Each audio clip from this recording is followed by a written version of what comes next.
So this is going live now on Facebook, Ashutosh. So Yep. good evening, everybody, and good evening, Ashutosh. Welcome to our webinar.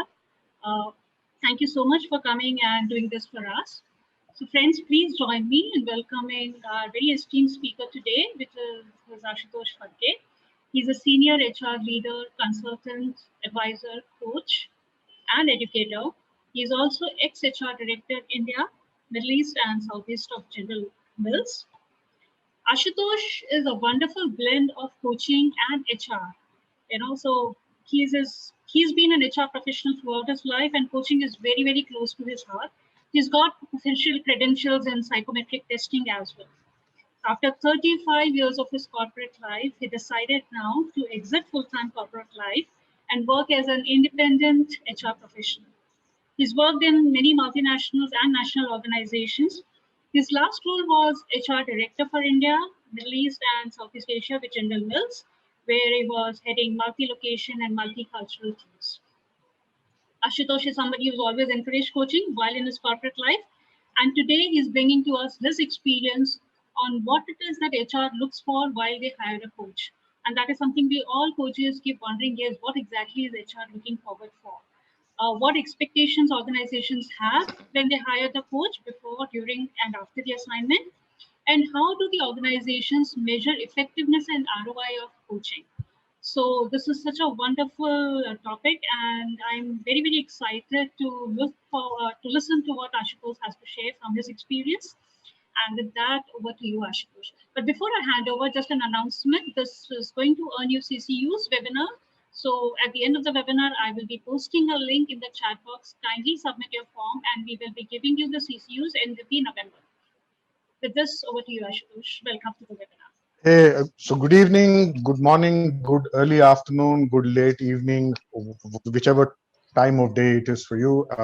So thank you, Dr. Gupta, for giving me this opportunity. I'm absolutely so delighted to be here to share my experiences on coaching, and essentially because I have been in part of an organization for so long, that's been the primary cap I've worn.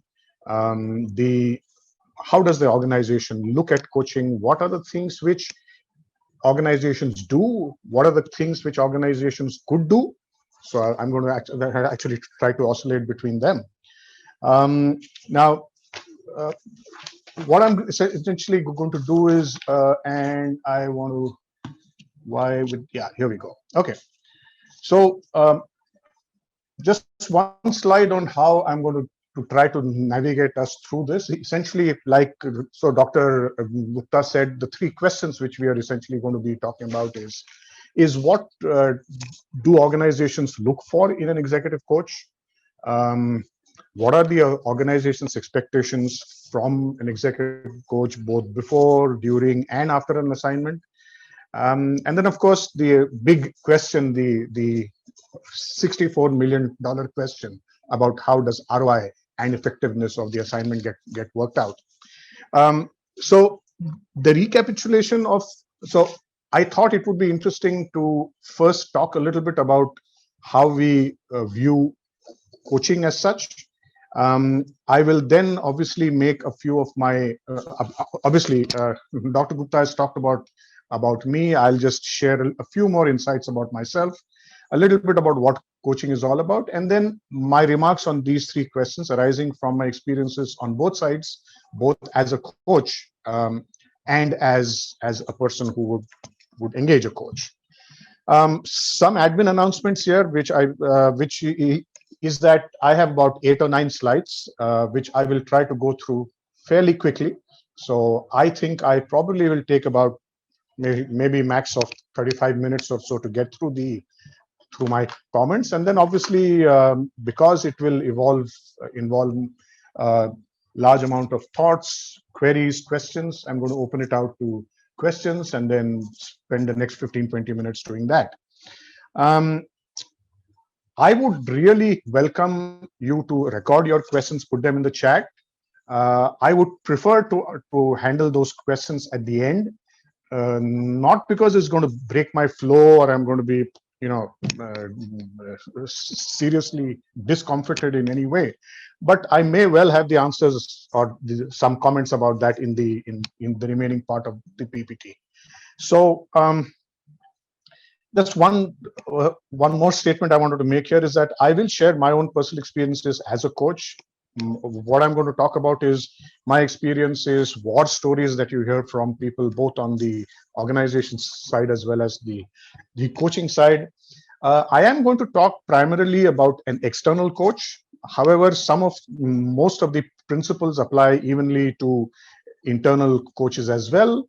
Although, so there are a few more caveats and strings attached if you are an internal coach compared to an external coach. But primarily, I'm going to be focusing around an external coaching environment. So a little bit about myself. Basically, I opted out of full-time corporate life. Spent 35 years, 16 and a half years with General Mills, looking after India, then India and Middle East, and then India, Middle East, and Southeast Asia. I worked for ILFS, but I left ILFS 17 years ago. So just wanted to make that now reference. My friend Kamal and everybody else will know why I'm saying this, but I'm saying it. Then I worked with Ciba Geigy stroke Novartis, because depending upon your date of birth, you recognize Novartis or Geigy. So which is why I thought I should put both in the picture. And then, of course, I started off with Cadbury's and Mondelez, where I spent about 6 years. So I'm essentially an MBA in HR from the Tata Institute of Social Sciences in Bombay. I've essentially, obviously, through my roles, I've been looking at the entire gamut.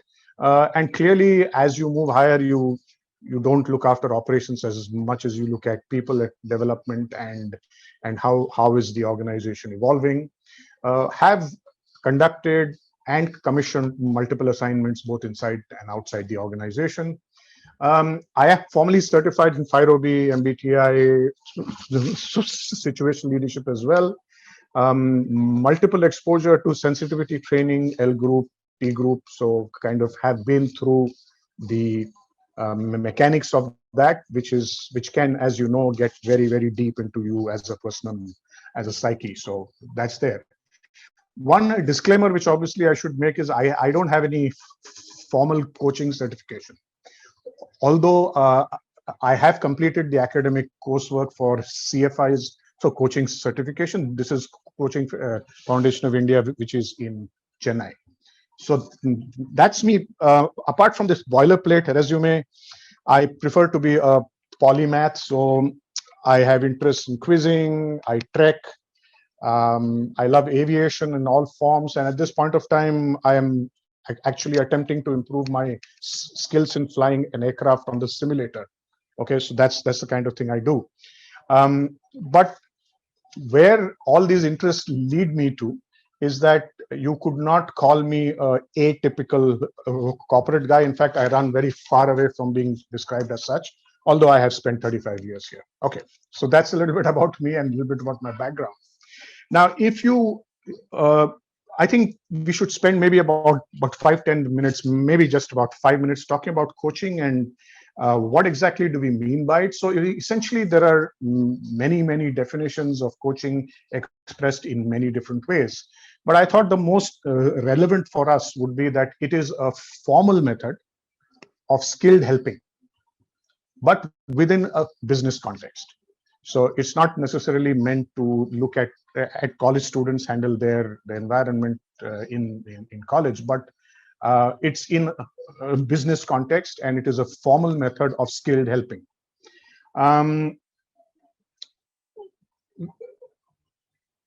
Now, typically, all of us need help at all times in our lives, in our corporate lives, and in our working lives, and therefore we transition from trying to figure it out all myself, or going through Google, or trying to read stuff and trying to self-educate. Beyond that, you can't get too far because you're in your own circle. So then you move into the informal, you talk to family, you talk to friends, you still don't get it, then you probably go a little further out to your manager or mentors, informal, formal mentors, past colleagues, or then you may want to go to the professional. Now, I am not sure whether you guys can see the last part of my slide. So Dr.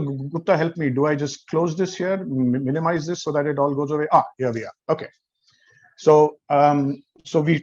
so from the informal, which is just us and family, friends, to formal, then you actually move to a very professional, where you may want to engage counselors, psychologists, consult with consultants, coaches is where it comes here, and EAPs, employer assistance programs, which are typically online help mechanisms which may be available to you.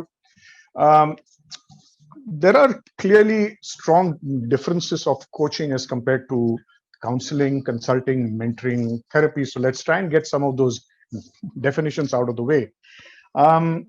Counseling is probably more curative. It looks at past experiences in life. Coaching talks about the here and now. Coaching is developmental in nature. Consulting is primarily most information based. You need help in a particular topic, which is largely information based. You go, you look for answers, and you get them. Coaching does a lot more. It will not give answers. Plus, it's not necessarily only information based. It's a very strong. It has a strong foundation of relationships there. Mentoring becomes a little more informal. So you have a large group of people that you know or you interact with, and therefore you may consult them. You may take. I'm sorry, I'm using the wrong word here, but you may ask or talk to your mentors and see what they feel.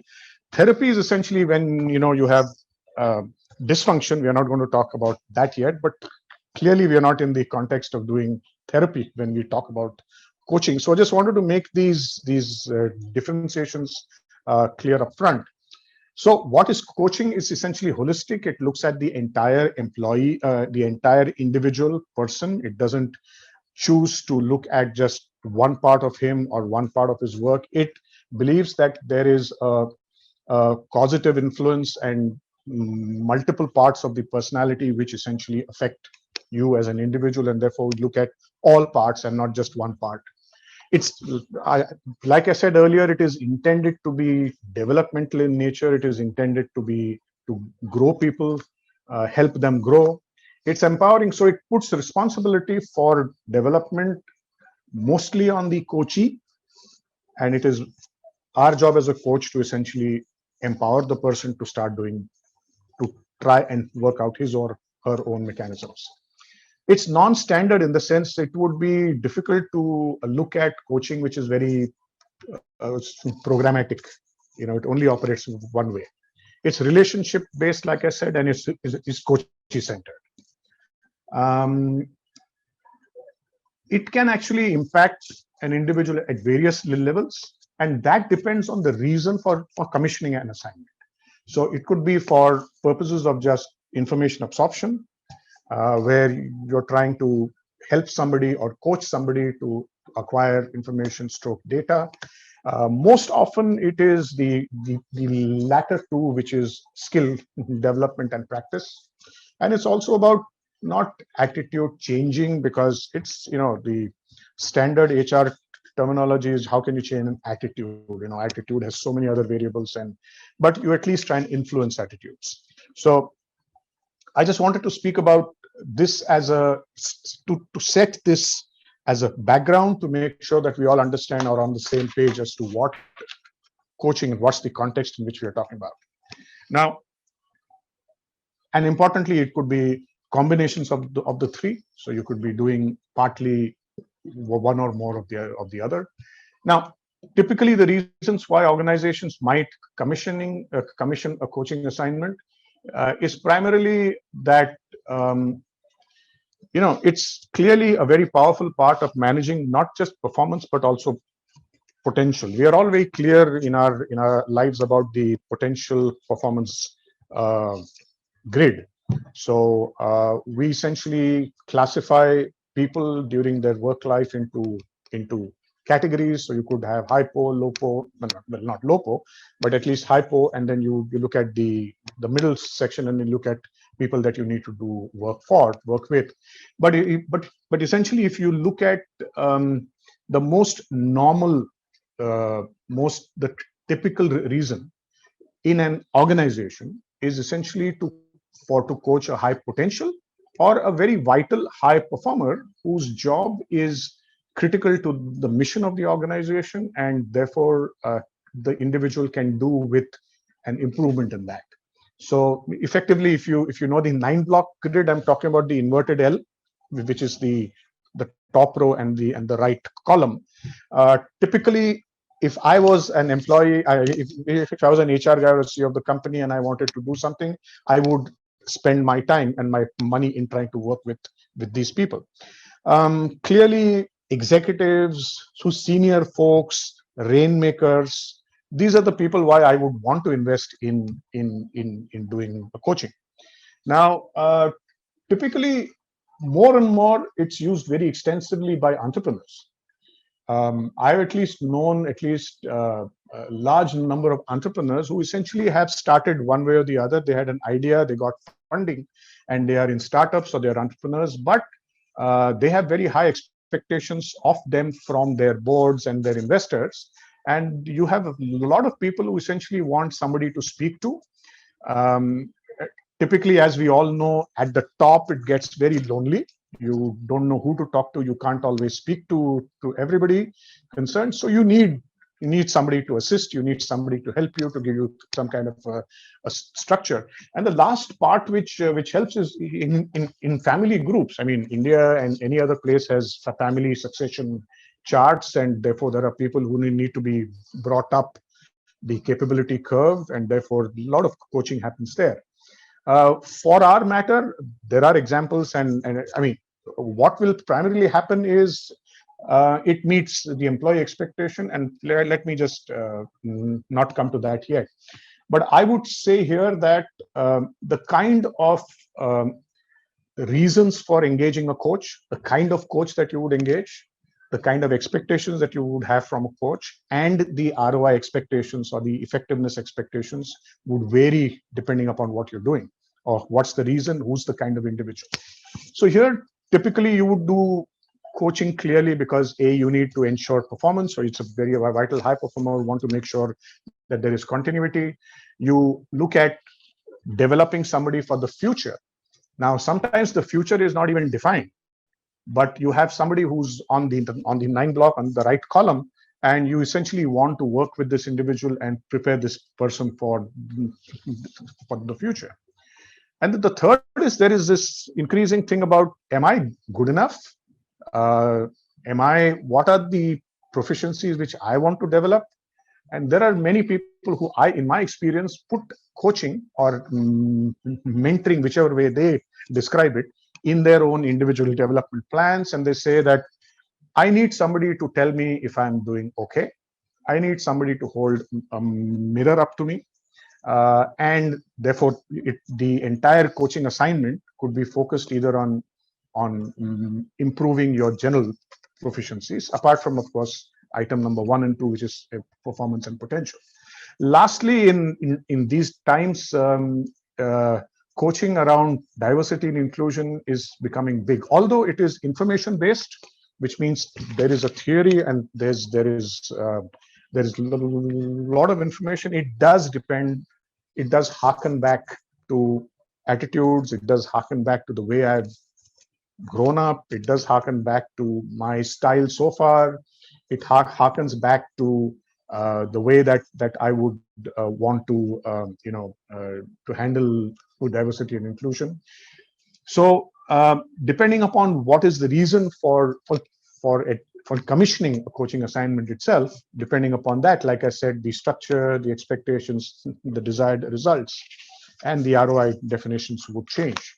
Now, so somebody is raising hands and stuff like that. I would assume that we are answering those questions later. Is that correct? No, I can't hear you. I could not hear you.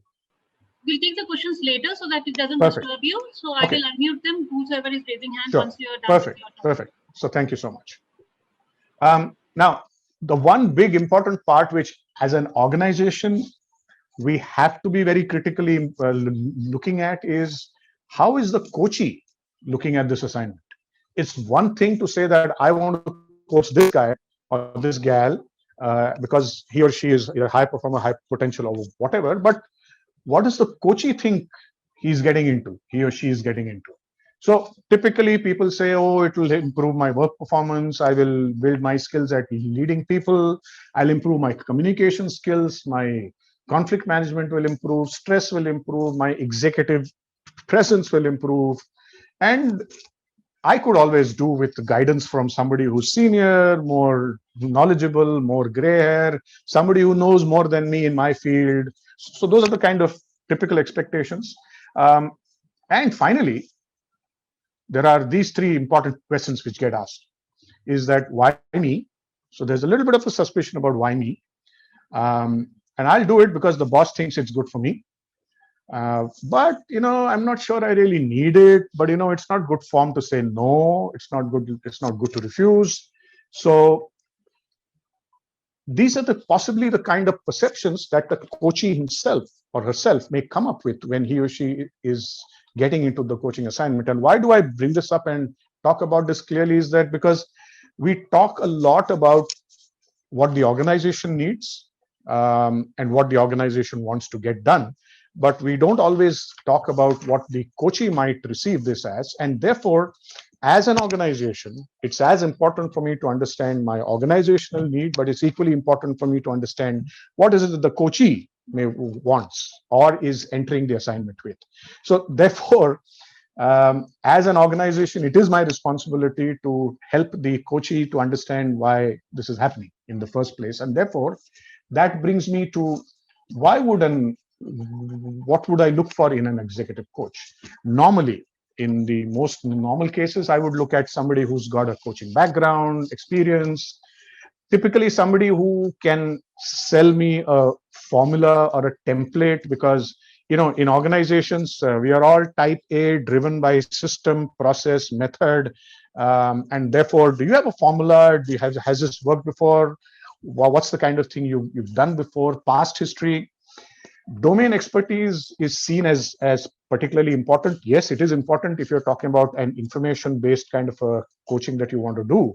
But if you're doing anything more advanced than that, then you may want to do something else. But so people look for executive coaches with experience, background, some formula which can be sold. You have some kind of a work which comes in, past history, who you worked with, what are the kind of people you work, domain expertise, is it fit for my purpose? So I don't want to necessarily hire a very advanced coach for somebody who doesn't need that. I need to match the caliber of the coach with the expectations, the requirements of the coachee. Some qualifications, certifications, there are organizations which I know which says unless you are ICF or one of these certifications, don't enter my door. Don't call me, we'll call you. So there are people who do that also. Clearly, as an HR person, and I'll put on my HR hat here, not my CEO or organization hat here, I would look at somebody who can facilitate, has good skills, has empathy, can display empathy, it is visible. This is what normally we look for. But I think what we should also do is to check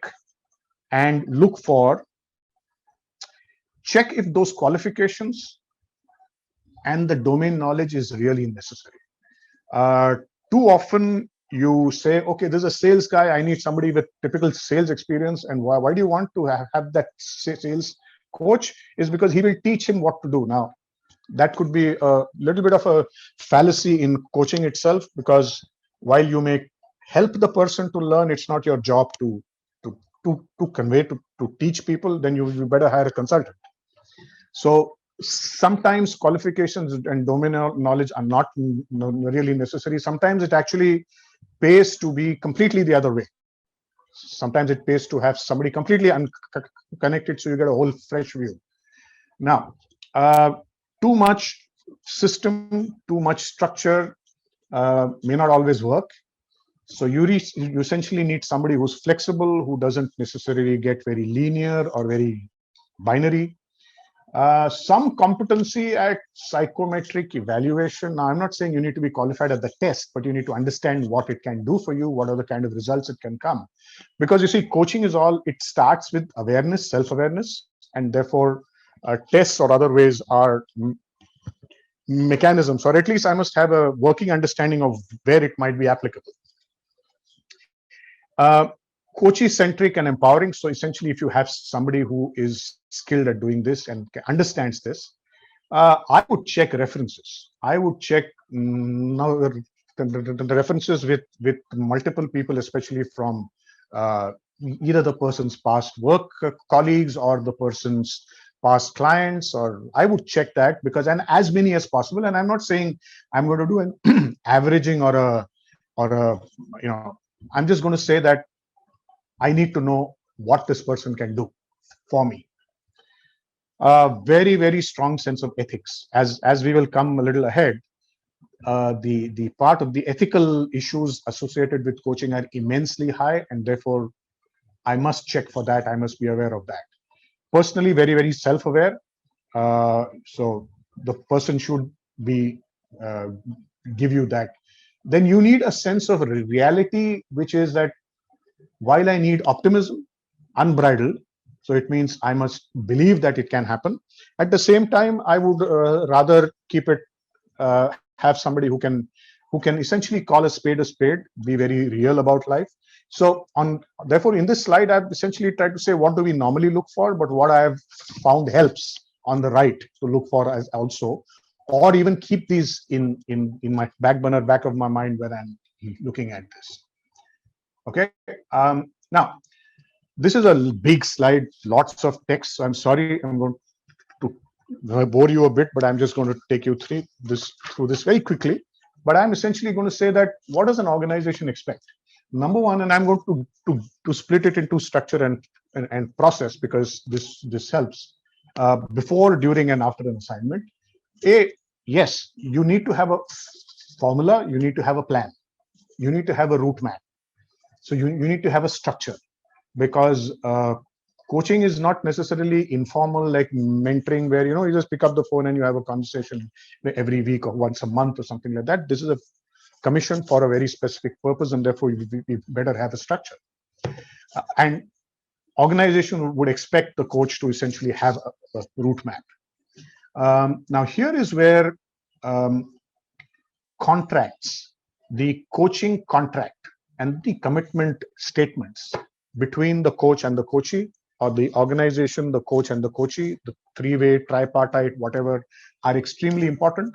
And we must constantly be, and it is expected that the organization, that the coach will keep this in mind, that is there any change in any of the parameters that of the basic contract of coaching that we had said, that what is it that we are trying to achieve through this coaching.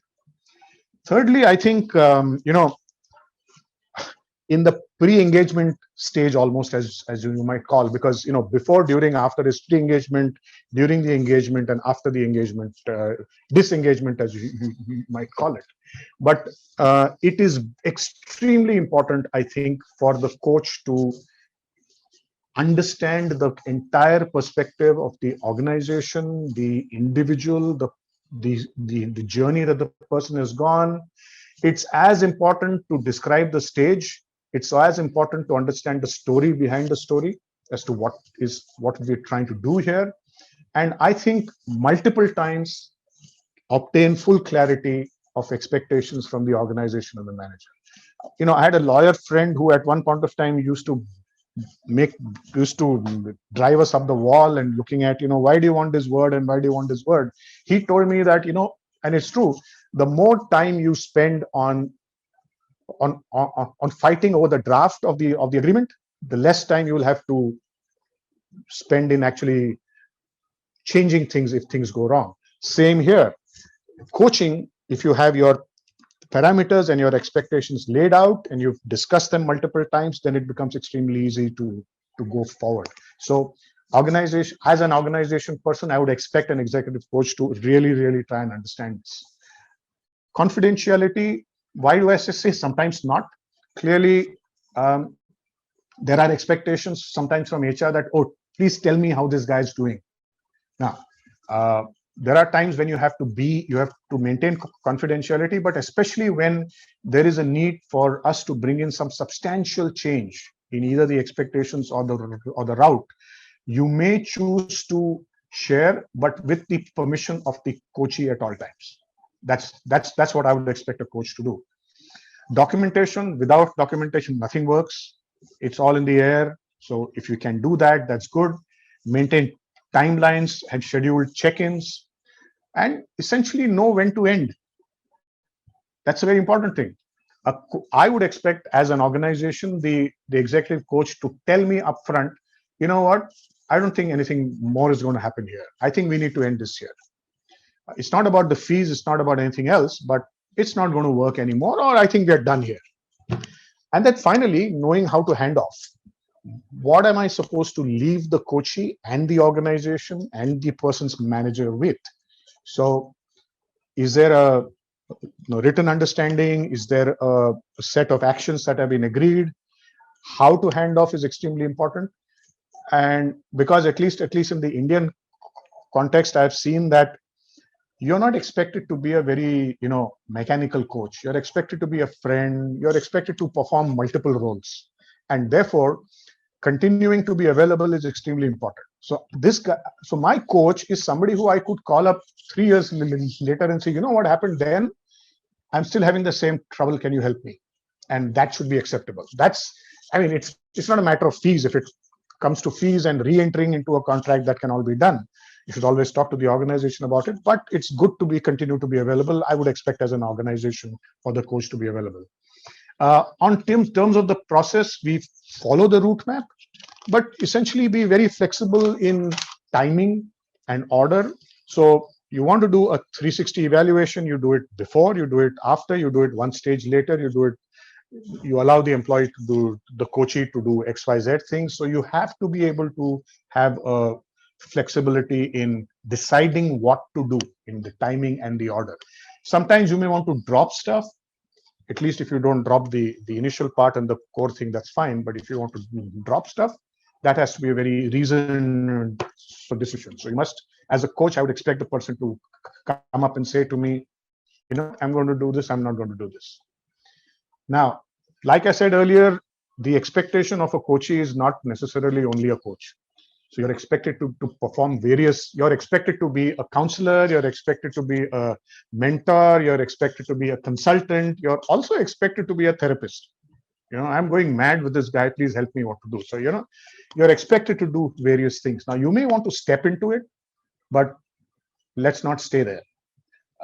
So you must therefore know when it is time to switch gear and when to move back from coach to any of the other roles that might be expected. We cannot forget the basic purpose of why we're here. I have put this very intently, which is that the sense of responsibility towards the coachee, personally, I would expect to be larger than the obligation towards the organization. My role has been defined in terms of the clarity of expectations. After that, I would rather focus a little bit more on the coachee than focus on the organization. So sometimes I have to be able to push back. I have to be able to have the courage and the guts to even tell the manager or HR, you know what, stay off. It's not yet time. I can't talk to you right now. I don't think I should be doing this. So I think that's one thing. So even if HR is paying you the bills or clearing your bills, this is your responsibility towards the coach, which I would expect as an organizer. I've got pushback. People have told me, no, I'm sorry, I don't think he's yet done. I said, okay, I leave it to you. So the person has to be able to tell me that. Disclosing, calling out conflicts, issues, problems is very, very important. If the coach cannot do that, the coach is not doing his or her job. And be willing to refer. Now, when I say refer, I'm saying that there are times when the coach can't do it, where the coach can't help. And therefore, at that point of time, the ability to say, listen, I think we need to get this coachee a little more extra information or help from XYZ individual out there in the marketplace. So therefore, being willing to refer is very critical. I don't have to hold everything and say, this is my coachee and I must manage, I must be his everything. No, it's not necessary. You should be able to refer. Patience with the organizations can get very painful. Organizations can get drastic. They can not have you meet the person. They can have all kinds of issues come up. They can call up the coachee in the middle of a call and say, you know what, and the coachee will get a little embarrassed saying, listen, I really have to, my sales are getting stuck, so I really need to go. So I think patience with the organization is what a coach is expected to have. And of course, be effective in communicating with the organization, which is extremely important. How you communicate and who you communicate to, typically you would, as a coach, you would have the coachee, you would have HR, probably, who's the person who's doing that for you, and you would have the person's boss, CEO, manager, or whatever. Effectiveness of that is very important. What you say and how you say it is extremely important, and the coach needs to be able to do that. Okay, so there are examples which I think I'll share when we have the question and answer. So I'm just going to take you through this. But now let's come to the ROI and effectiveness, which is the part 3 of what I was going to say. Normally we look for tangibles, and if you look at the Google, and I googled this, there was one site which says there is typically coaching gives a 774% improvement in productivity. And I don't know how it got worked out. I'm sure there are some mechanisms, but those are numbers. But typically we look for tangibles. Organizations look for that. Organizations expect you to say, so what's going to change? What's going to improve? How is this person going to be different? How is it going to help me as an organization? So typically people look for this. People also look for, all right, so if the person seems to be a differently behaved person, which can be evaluated through an observation, through 360, through testing, that's what people do as an ROI.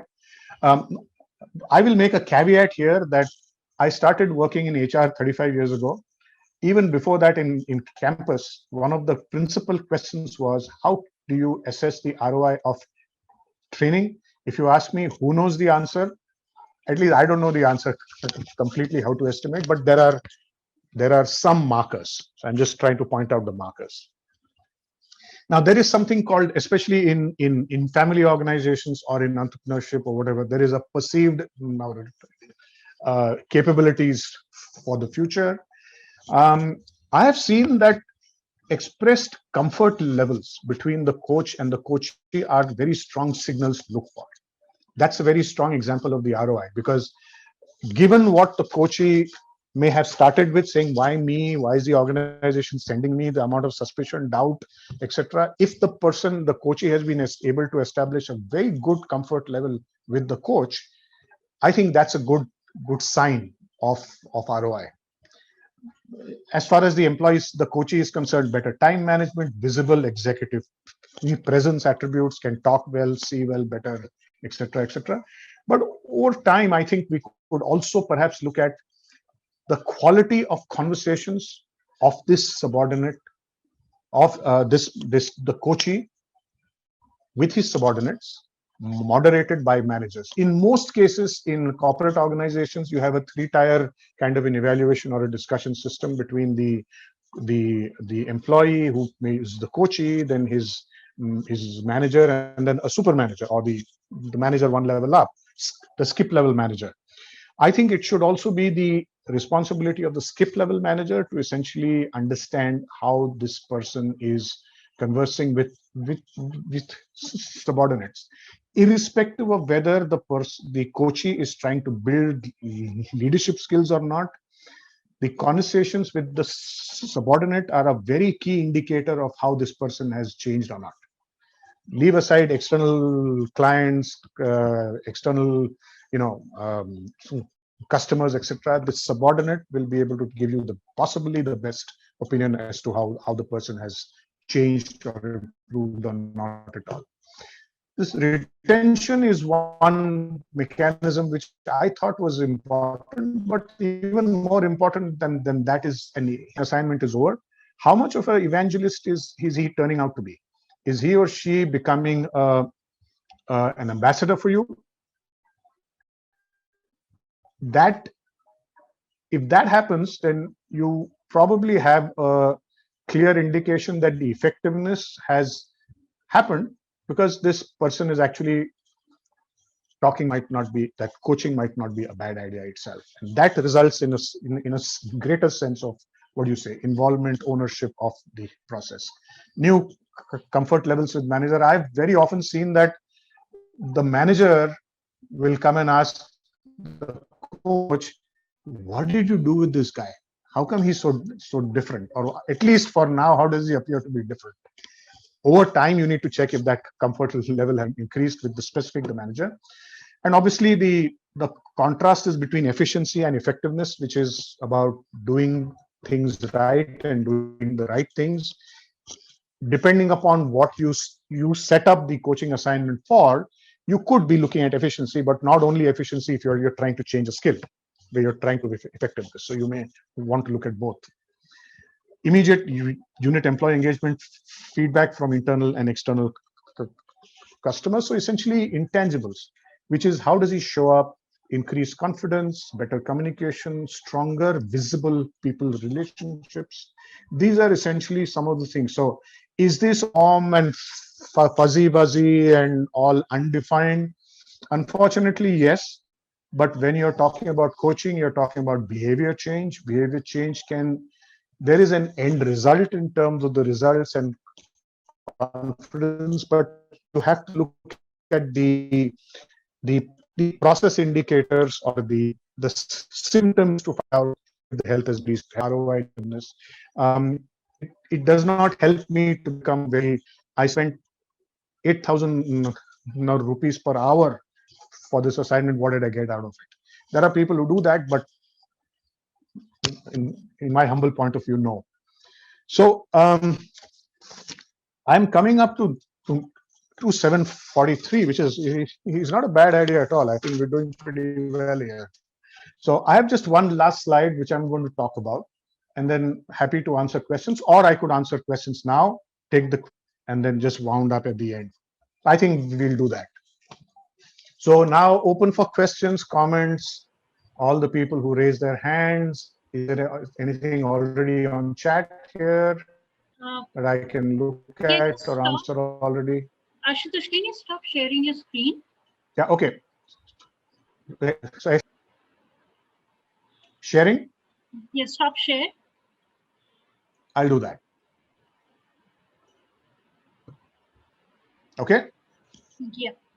So the question is from Kamal. How would you manage trust on both sides, organization versus coaching? Trust. So you mean trust between the coach and the coachee? Yeah, both the sides. Is that correct? Organization. Is that what I understand? I'm assuming that. Okay, so let me just talk about that. See, so sure. Because I always believe that trust is always 100%. You can't half trust a person. You either have to trust the person fully or not at all. And therefore, I essentially would primarily say that you can only build trust by having open conversation. I think in the coaching scenario, the contract that you sign or the commitment sheet that you make with the coachee, which essentially spells out who are you, why have you been hired, who hired you, what is it that we're going to do together, why have they chosen you, okay, how are we going to approach this going forward, how will you see success, how will you know what is done, when can you come to me.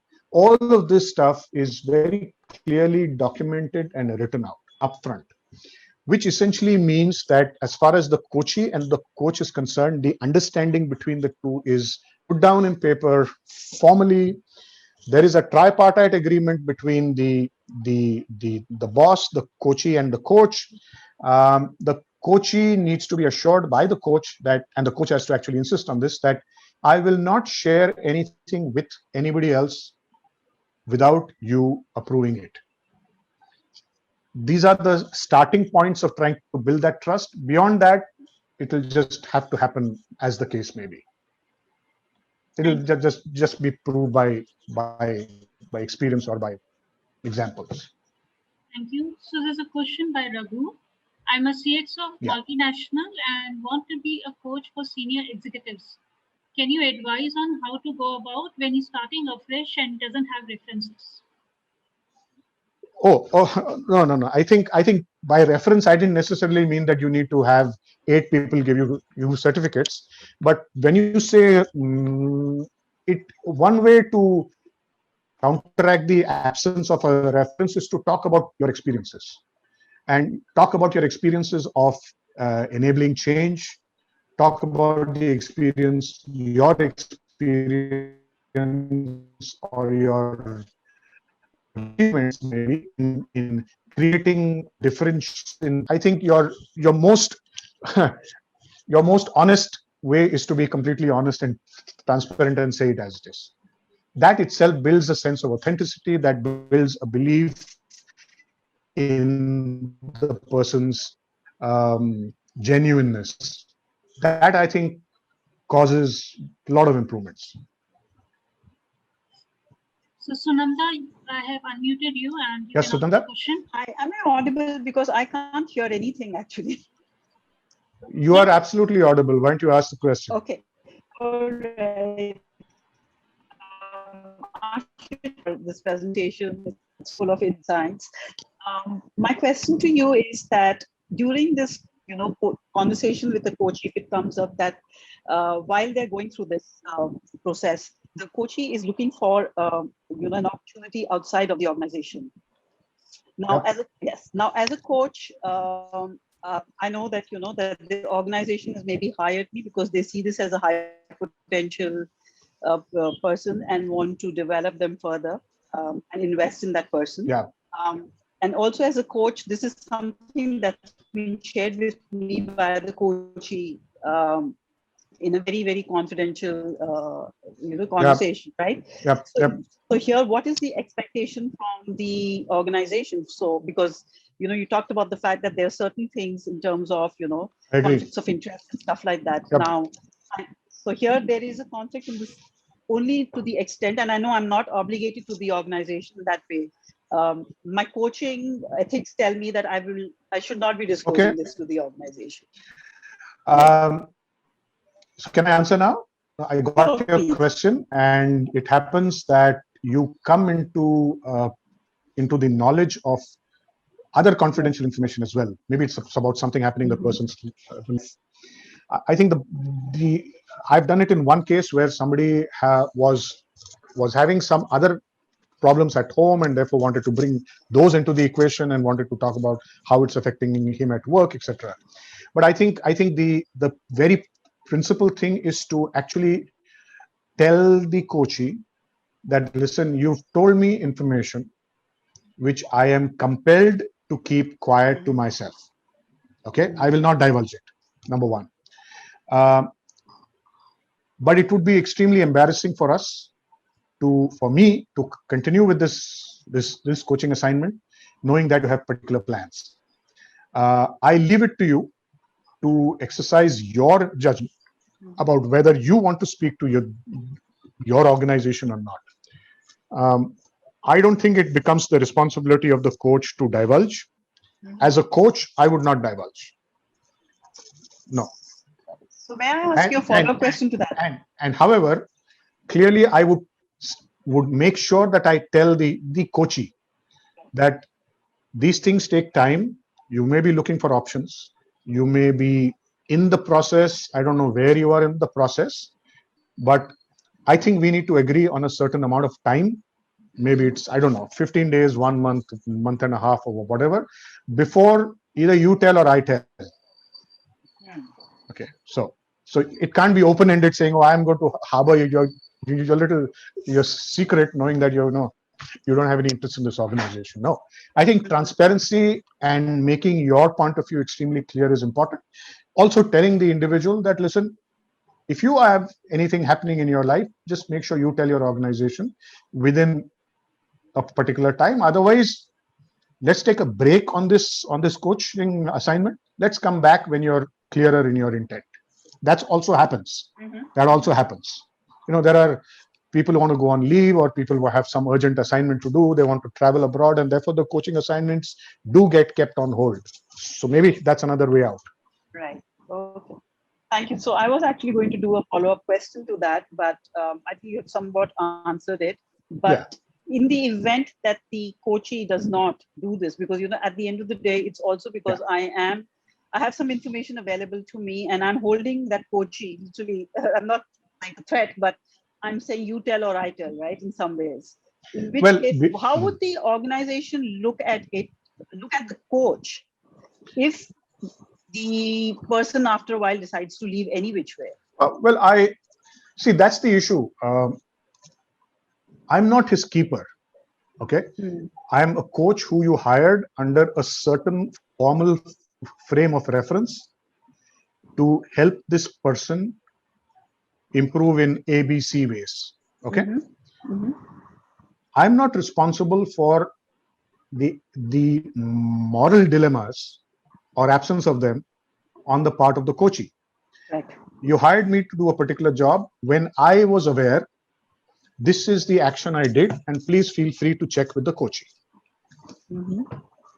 It's fair to make that statement to the organization. And I know that these things are, people keep looking for jobs or keep getting offers, and therefore it could happen at any time. When I became aware, these are the steps I took, and this is the timeline that I gave to the person. Now that the timeline is over, either he's told you or I would like to withdraw from this assignment. Now, there are people who say that for certain reason, I will not tell you why I'm leaving this coaching assignment. I'm just going to vanish. I'm just going to close this assignment. I think unfair. The organization hired you to do a particular job. So if you want to exit, give a reason and exit. But don't give some other reason because you don't want to tell the truth. Thanks. That's tricky, but thank you so much for answering it. Thank you, Sunanda, for your question, and Ashutosh for your response on that.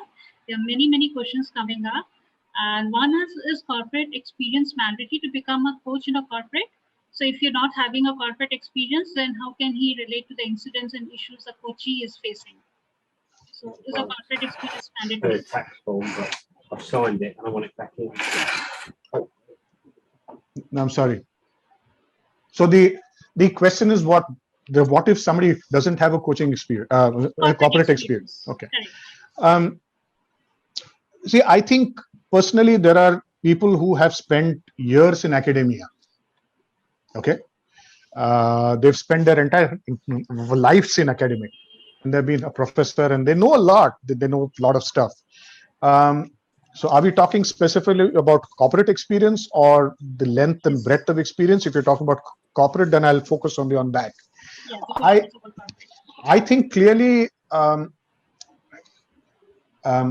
would err on the side of, like I said, some record, some experience, because if I really want the client, if I really want the corporate to engage me to help somebody in the organization, I need to be able to at least understand what are the tensions and the dilemmas and the decision-making skills and the stresses that go through the mind of the coachee when he or she is in this assignment in the organization. So clearly, I would personally, if I were hiring somebody, I would wait. Okay. All right. Another important, interesting question is how important is for a coach to be personally self-aware, and how would you assess this quality based on your experience? I would rate that extremely high. I'll tell you why I'm saying this. Because when you look at a coach, what is the coach trying to do? The coach is essentially using his skills, capabilities, structure to influence the coachee to develop, experiment, and try out alternate mechanisms of work or alternate behaviors. The self-awareness of the coach is critical because you don't want a bull in a china shop. You don't want a person who thinks he's a coach but is actually acting as a consultant. You don't want a coach who shows signs of not being able to listen. That's one of the things that happens with most corporate guys, especially senior guys like me. Well, at least in terms of gray hair. But we are so type A, solution driven. Let's solve the problem. That okay, here's my coachee. Now I'm going to solve his problem for him. Okay. And if you're not self-aware that this is exactly the wrong thing for you to do, so the ability to put your natural instincts on ice and bring your other coaching skills to bear with the coachee needs you to be aware that this is your style, needs you to be aware of what your faults and your shortcomings are. If you as they say, as a doctor, if you don't know your body, then how will you talk to other people? So extremely important, yes. And how would, and I think, so Prasad asked this question, so I'll just, how would you assess this quality based on your experience? Well, when you have your conversation with the coach, I personally would have 2 or 3 conversations before I even decide to give him any assignment. But I would essentially look at how does he come through, what is the level of self-disclosure. I'm not obviously going to test or administer a Johari window to him or anything of the sort, but I'm essentially going to check from how he says, what he says, to examine how much he's done. And it becomes very apparent, I mean, how able the person is to look inwardly first before he comes out. All right. So there's another question as to, do you ask to be nominated or are you nominated? Should coaching requirements be made public? Stigma of being nominated and made public knowledge would be a hurdle.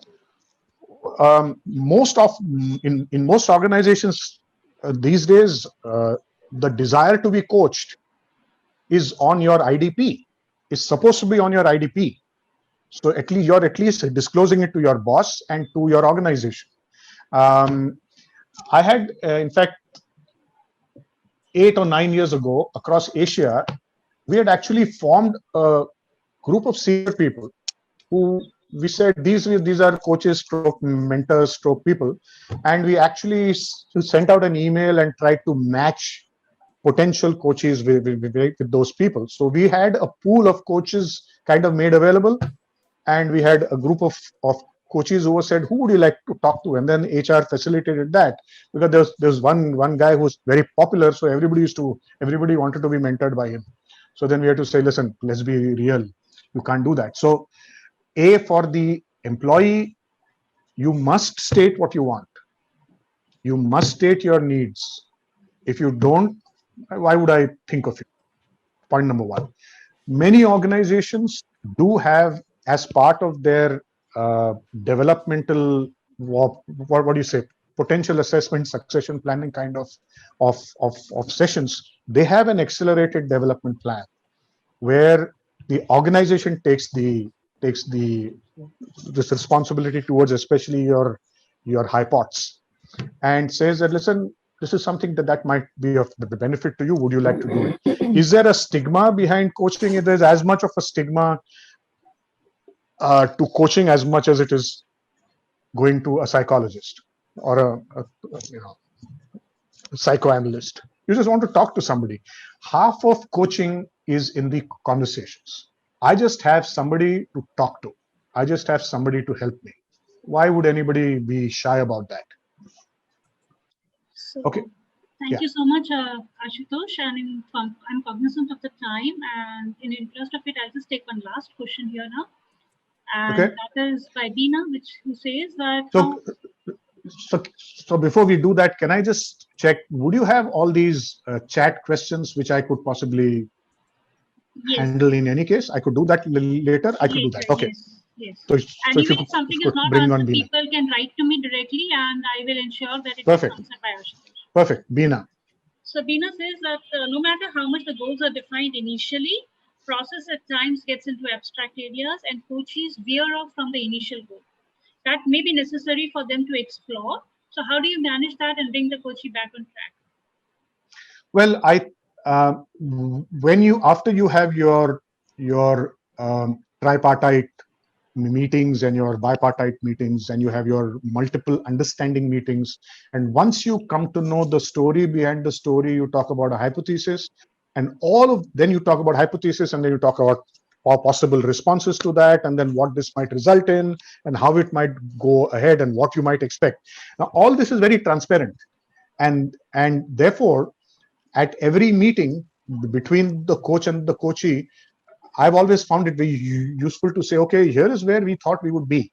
Has anything changed, or is anything likely to change? And if you do that identification and mechanism and that identification, then you have the opportunity to tweak what you want to do. You want to accelerate stuff. You want to change stuff.